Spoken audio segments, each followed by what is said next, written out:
talk to that point. What changed in success, focus, execution, bottom line results? What changed when you went from 113 things, of which about sounds like half, more than half, got done, to 3? Yeah. Well, here's what changed. It was, I would say it was profound. And it just so happened at the time we made the change, we were trying to make a jump from a 3.0 software level to a 4.0 software level. Okay. And it was a big jump. It was already an enterprise class piece of software, but the big goal was to go from 3.0 to 4.0. And inside that goal was to completely rebake the user interface, to add business intelligence tools, to add 3 or 4 other significant components. Okay. And the approach was getting the management team to agree on what it meant to go from 3 to 4. And then what we did was we communicated that to the entire company. We divided the goals into 90-day goals. And you know what's interesting, this is a little bit different. And we were an agile software development shop, but this is a little bit different than just agile thinking. Why? Because agile thinking is continuous improvement. Agile thinking is 1-week sprints or 2-week sprints. And every time you're going to release.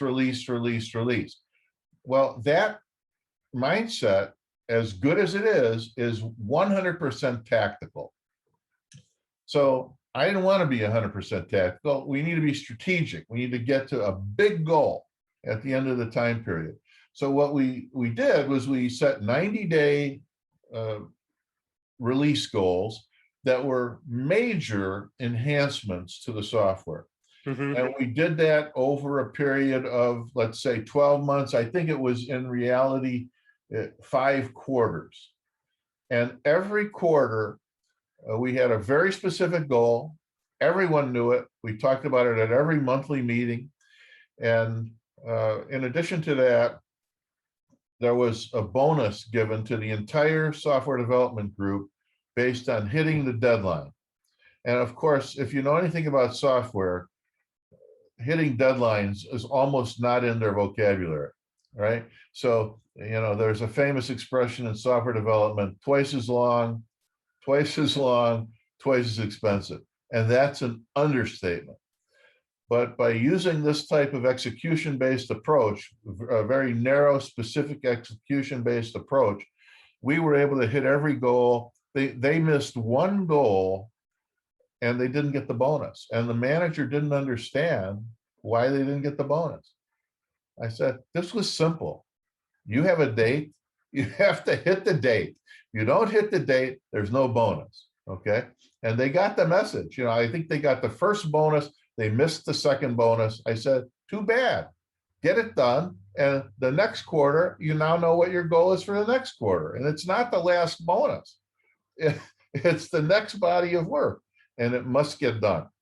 How did you bonus prior to this, right? Where you had many different objectives, a laundry list, the 113. There was no fully integrated compensation plan towards these goals. Okay. Yeah. So the point being, it's transformative.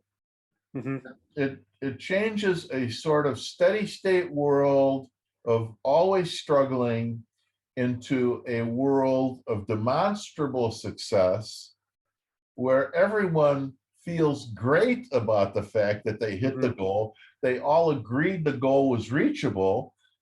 We agreed on how long it was going to take to go through this major release, and we did it. And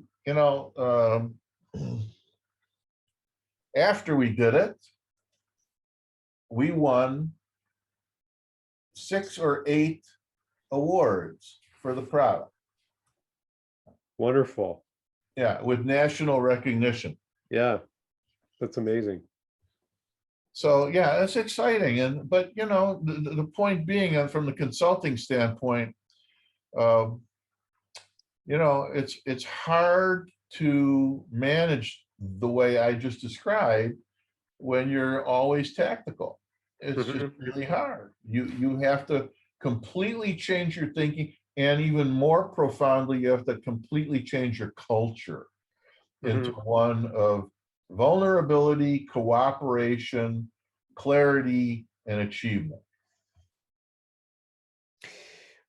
Can you talk about who Challenging Decisions is geared towards? Who are your customers, ideally? Well, in the sense of our conversation up to this moment, Yeah. it's a decision support and process or approach change kind of consulting. I wouldn't describe it as project consulting. It's more like decision support consulting. Hmm. And typically it's going to be uh, either entrepreneurs that are new at operating companies, SMBs that by their nature tend to be exclusively tactical, or lower middle market. So Hmm. that would be the prime goal. But in this short time we're spending with this interview, I can only tell you a little bit about myself. But there's elements of my expertise that also move into other areas of, let's just say, incentive marketing, as we described. So Hmm. a large, let's say, Fortune 1000 company that's running an incentive strategy, I could be very beneficial to them, and to understand how to design and structure their incentive strategy. Also, having lived through hypergrowth, anybody that's experiencing hypergrowth, and there's lots of companies growing extremely rapidly today. Yeah. And uh, you know the the poster child for extraordinary rapid growth is a guy named Jeffrey Moore with Crossing the Chasm and Inside the Tornado. And he's updated those books, but the fundamental underpinnings of those books are very, very important to understanding exactly how much turmoil and crisis management you have to do when you're growing that rapidly. There's Yeah. nothing easy about it. Yeah. Yeah. Well, George, it's been wonderful learning about your background, about MTC performance, and what you can offer clients or what you're offering clients today.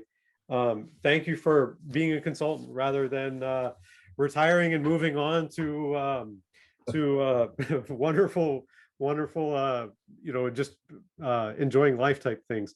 I think a lot of folks out there, perhaps myself included, really can benefit from your insight.